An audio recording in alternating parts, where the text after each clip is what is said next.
Hey, it's the O Wrestling Podcast. I'm your host, CW, and today we're going to ramble on for 10 minutes about Karrion Kross and Bray Wyatt. Thank you so much for listening. I'm your host, CW. Make sure to hit that bell on YouTube, like the video, subscribe to the podcast on any and all platforms. Thank you so much once again. I appreciate you and your time. Let's get into it. Karrion Kross and Bray Wyatt, two hot commodities coming into 2022. They were very much lauded as great pickups for Triple H's new WWE Creative direction. We're in the beginnings. We're in Q1, let's call it, if we want to be business savvy. We're Q1 of 23, and so far, both of those pickups haven't truly panned out. And honestly, they're both kind of in the same boat with, I would say, Karrion Kross at the front of the boat, steering it a little better. They're both spooky characters, if you want to call it that. They're both, you know, they're atmospheric. They lean on their gimmick of, you know, having mystique and this sort of aura about them. Bray Wyatt leans into the spooky a little bit more. His supernatural-esque storytelling is, you know, a point of contention over a lot of fans. A lot of people love it. A lot of people hate it. Many people just don't understand it. Whereas Karrion Kross is a bit easier to understand in his spookiness. He's more, I mean, he has Scarlett, his wife, to help him. But a lot of his spookiness, it comes from his promos before or, you know, after a match or something. And Karrion Kross, for all his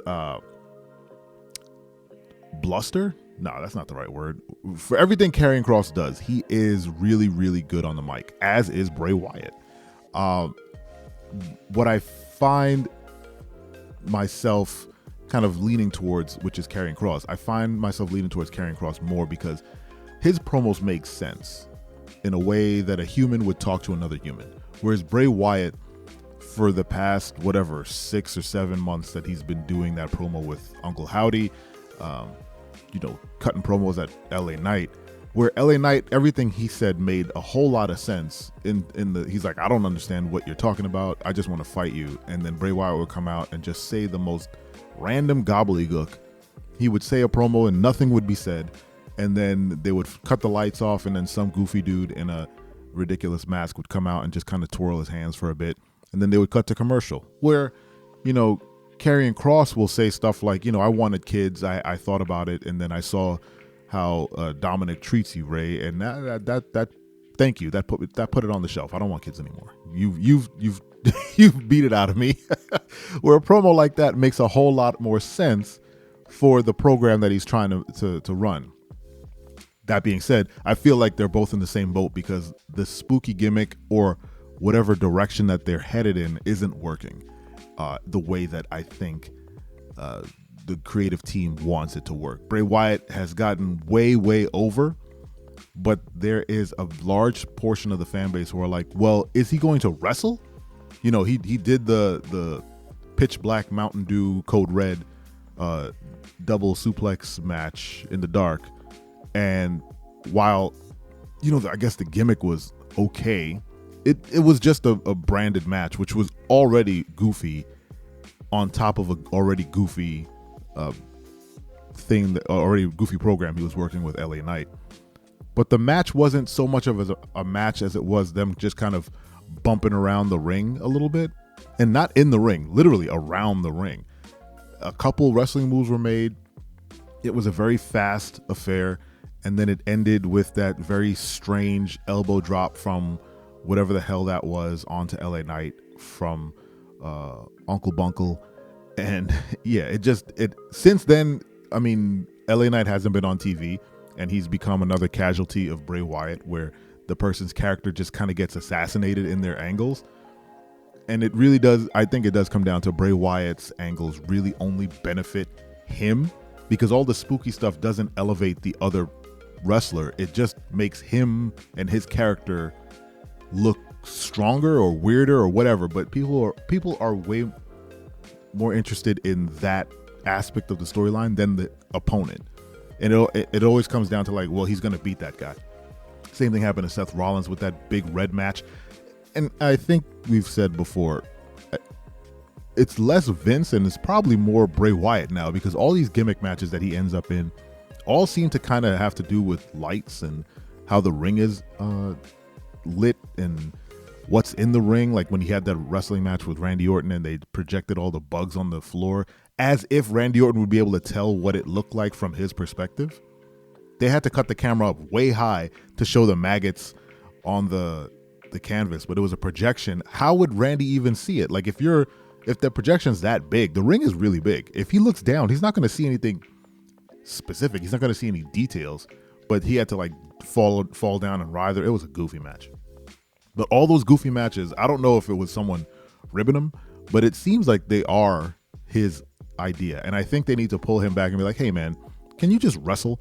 He needs to cut down the spooky about 25% and cut up the wrestling. Just turn up the wrestling, that extra 25%. And let's just get him in the ring and start beating people up. And I think that's the issue.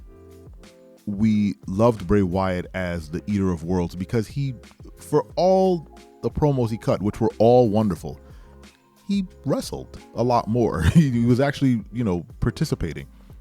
Again, at that time, he was losing a bunch, but at least he was wrestling. And his promos made sense, and he had his faction, and he had the rocking chair. It was great. So let's get back to something like that. Whereas Karrion Kross is kind of in that mode where he does wrestle. He does have output. He goes to the ring and he kicks people's ass. And I appreciate that. And I think Karrion Kross is a great talent. Both Bray Wyatt and Karrion Kross were targeted by Freddie Prinze Jr. for his upcoming wrestling promotion. He had them both pegged as his first champs. I think his first choice was Karrion Kross as a champ. And then when Karrion got picked up, he was like, oh, well, I want, Wyndham. And then Wyndham got picked up. So now he's on his third choice, he said, or whatever, however he framed it. I don't want to make it seem like whoever he gets as his champ is a backup, but it is. So they were both at least in the wrestling realm. They're hot commodities, and now they're in WWE, and I feel like they're slowly falling down the card. Now Bray Wyatt is kind of taking a shot at either Bobby Lashley or Brock Lesnar for WrestleMania. Both, I want him to stay away from both of them. The last thing I want is some goofy supernatural match against Brock Lesnar, where honestly Brock Lesnar should go over, or Bobby Lashley. I don't think Bobby Lashley's character or his or his legacy can take a Bray Wyatt match. I think Bobby Lashley would be served the worst in that. I think Brock Lesnar's pedigree and his ability to just kind of laugh off stuff these days, you notice he just kind of does these big boisterous laughs, and it just kind of endears him to the fans. I think a goofy match like that, he would walk into, laugh it off, win or lose, and then just go home and just be like, all right, that was whatever, and he'd be fine. But I don't think Bobby Lashley's promo skills aren't strong enough for him to talk his way out of some match like that. So whoever Bray ends up wrestling at WrestleMania, and as of this recording, SmackDown is tonight. It is February 24th, so it's going to be a nice Friday night SmackDown. So hopefully we'll find out more, and hopefully it's not either one of them. Hopefully he wrestles Karrion Kross. How about that? How about they go up against each other and try to spook each other out, which would be hilarious. I should have done a whole episode on Bray Wyatt versus Karrion Kross and what that program could be. Maybe that's my next episode. Anyway, what do you guys think of Bray Wyatt and Karrion Kross's characters, and how are they doing, and where do you want them to go? Let me know in the comments. Make sure to hit that bell again, subscribe, tell your friends and family about the episodes that I've been doing. I'll catch you guys next time. Remember, I'm your friend.